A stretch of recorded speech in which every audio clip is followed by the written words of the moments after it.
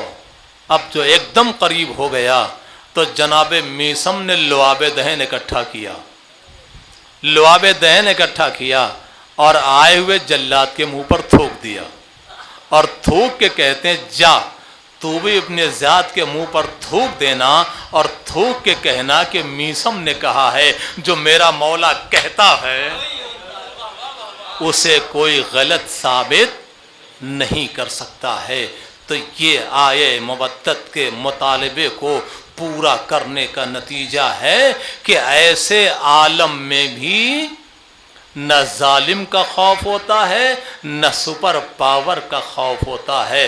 سلام کیجئے اس 90 سالہ آج کے مجاہد کو، آج کے اس مرد مجاہد کو کہ جس نے آئے مودت کے مطالبے کو پورا کرنے کے نتیجے میں آج کی سپر پاور کو جب موت کی ساری دھمکیاں دے چکا تو بس ایک جملہ کہا کہ جب خدا کے سامنے سر جھکا لیا ہے تو کسی کے سامنے سر جھکانے کا سوال ہی نہیں اٹھتا ہے۔ صلوات بر محمد والے